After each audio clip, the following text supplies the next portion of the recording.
Happy Monday morning po sa inyo lahat mga kapatid. Kumusta po ang bawat isa sa atin sa mga nagdaang araw na atin pong naging magbiyayang karanasan sa buhay sa Panginoon. At ngayong umaga tayo ay muling pinagkalooban ng Panginoon ng buhay at lakas upang tayo po ay magbulay-bulay ng kanyang mga salita sa ating online morning devotion, ang Grab Food for the Soul, our daily dose for the nourishment of our soul. Sisimulan natin ang ating umaga sa ating pagbubulay ng kanyang mga salita upang lalo po tayo ma-energize sa biyaya ng ating Panginoon at sa pagkasi ng Diwang Banal. Mapalad po ang inyong lingkod sapagkat ngayon po ako ay nagre-record dito po sa Crown Legacy Hotel dito sa Baguio City, kung saan na-sponsoran po kami ng ating mga ating kapisanan ng kababaihan na makadalo dito sa National Kalalakihan Kababaihan Convention. Salamat po. At sa umagang ito, ating pagbulay-bulayan ang unang bahagi ng ating pagbubulay-bulay na may pamagat na paliwanagin ang inyong ilaw, tanglawan ang mga naliligaw. Ang ating pong batayan talata ay na mababasa natin ay sa Mateo 5:14-16 at ganito ang sinasabi ng salita ng ating Panginoon. Kayo ang ilaw ng sanlibutan, ang isang lungsod na nakatayo sa ibabaw ng burol ay hindi maitatago. Wala rin naman taong nagsisindi ng ilaw pagkatapos ay inilalagay iyon sa ilalim ng malaking takalan. Sa halip, inilalagay iyon sa talagang patungan upang matanglawan ang lahat ng nasa bahay. Gayun din naman, dapat ninyong paliwanagin ang inyong ilaw sa harap ng mga tao upang makita nila ang inyong mabubuting gawa at papurihan ang inyong amang nasa langit. Salamat at purihin natin ang Panginoon sa ating pagbasa at pagkarinig ng kanyang mga banal na salita. Mga kapatid at mga kaibigan, ang mga talataang ating nabasa, ito ay nakapaloob sa isang natatanging pangkat na binubuo ng 3 kabanata, chapter 5 to 7. At ito ay tinaguriang ang Sermon sa Bundok o Sermon of the Mount, sapagkat ito ay tinuro at inihayag ng ating Panginoong Hesus sa bundok. Ang dako ng pagtuturo ay tinatayang isa sa mga bulubundukin ng Galilea na katapat na malapit sa patag na bahagi ng Capernaum na isang fishing village.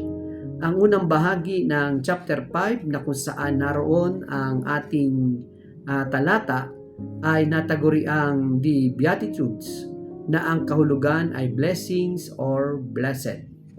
Ang ilang teologo ay tinatawag ang bahaging ito bilang Manifesto of the King at Declaration of the Kingdom, sapagkat ang mga aral ay galing sa dakilang hari na walang iba kundi ang ating Panginoong Hesukristo.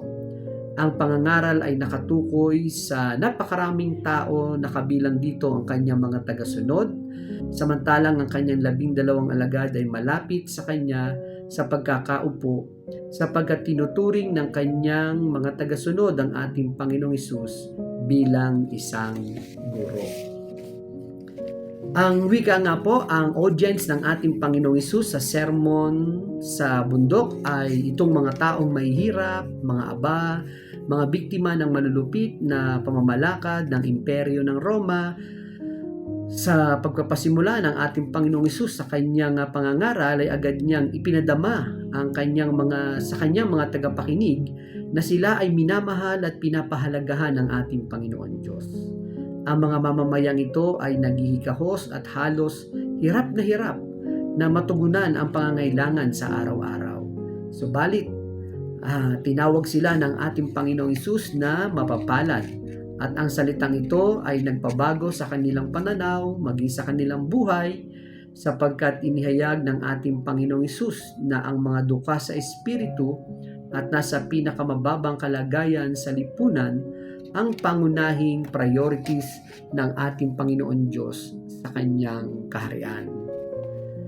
Ang mga talataang 1 hanggang 10 ay paglalahad ng mga kingdom values, at pagkatapos sa talatang 11 hanggang 12 ay transition mula sa pagiging inuusig alang-alang sa katwiran ng Panginoon Diyos patungo sa pagiging asin at ilaw ng sanlibutan na tumutukoy sa mga tagasunod ng ating Panginoong Hesus at mga mananampalataya, bagamat ipinag-uusig ang nakararanas ng kalupitan, kahirapan ng katulad ng mga mananampalataya, sila ay may tungkulin na dapat gampanan ang pagiging asin at ilaw ng sanlibutan.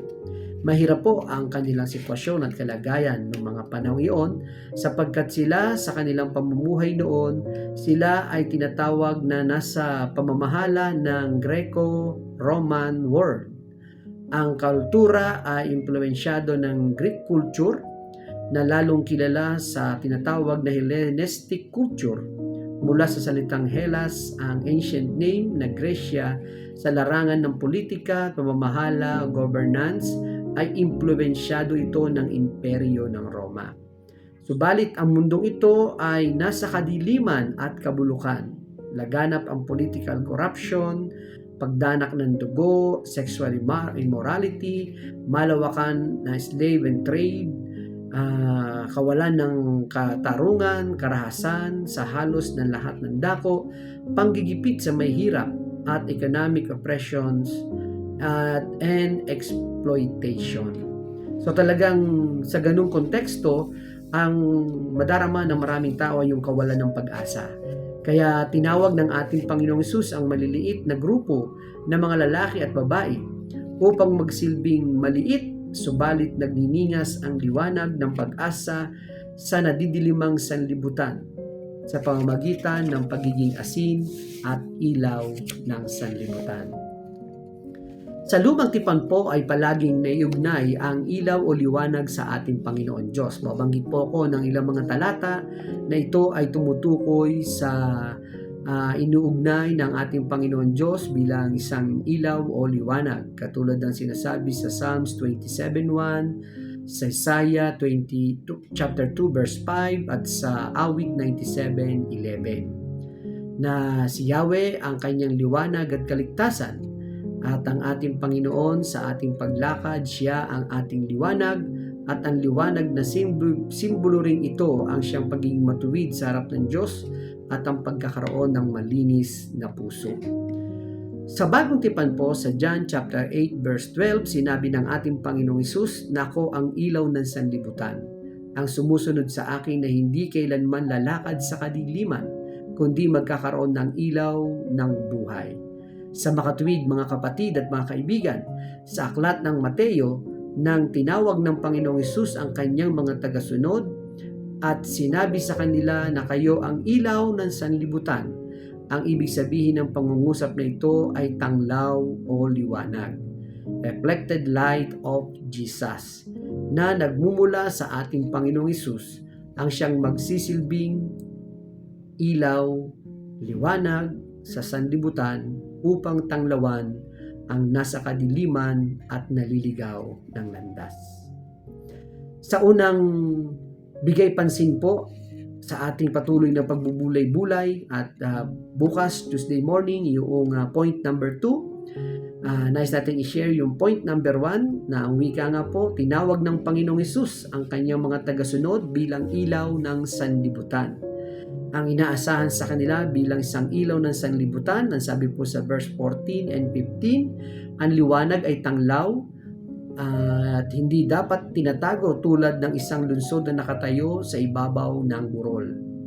Ang tanglaw ay nagbibigay ng liwanag sa lahat ng dako ng bahay at hindi katulad ng pagsisindi ng ilawan at itatago sa ilalim ng takalan. Kaya napakalaking hamon pero isang pribilehiyo sa buhay ng isang tagasunod ng ating Panginoon sa isang tao na nadidiliman, nawawalan ng pag-asa dahil sa iba't ibang mga naranasang pagsubok, problema at iba pang mga hinanakit sa kanyang kalooban at iba pang mga bagay na tunay na nagpapabagsak sa kanyang kalagayan.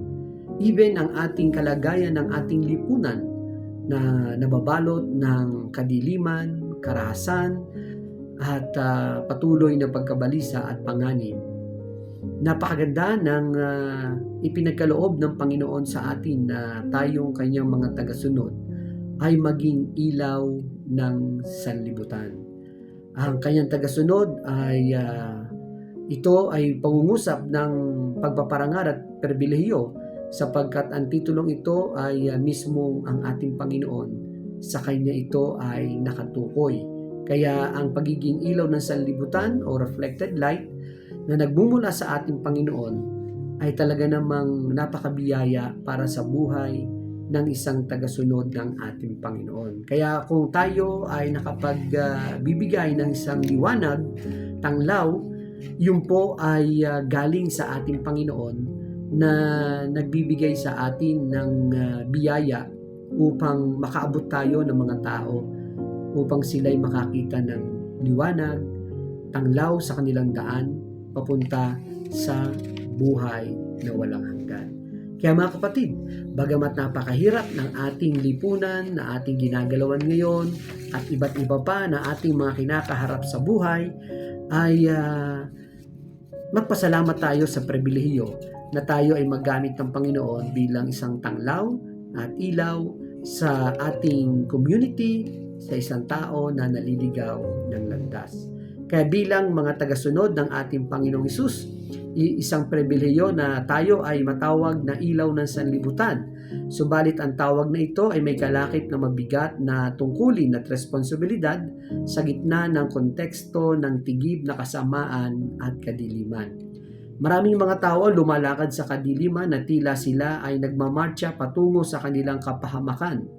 Bilang ilaw ng sanlibutan ay may tungkulin tayo na tanglawan at liwanagan ang kanilang landas upang pumunta sa liwanag ng ating Panginoong Hesus na nasa ating mga puso at buhay sapagkat tayo ang ilaw ni Kristo sa sanlibutan.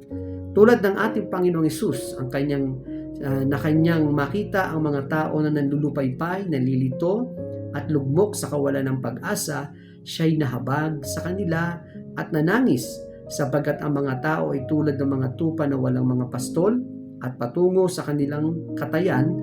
Magkaroon din po tayo ng habag sa mga taong naliligaw ng landas at ang ating liwanag ay magsisilbing tanglaw ng pag-asa sa kanilang mga buhay. Tandaan po natin mga kapatid na walang secret Christians. Ang pagsaksi para sa ating Panginoon ay ang ating buhay na patotoo at hindi pwedeng itago. Sa halip ito ay dapat ilantad upang makita ng lahat at pinangangaral sa pamamagitan ng ating mga labi at ng ating mga magandang buhay na patotoo.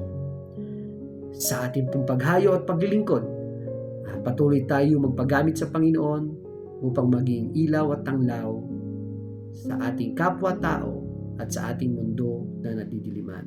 Tayo po'y manalangin. Panginoon, salamat po sa umagang ito. At patuloy ko po na idinadalangin sa iyo ang aking mga kapatid at kaibigan na ngayon nakikinig.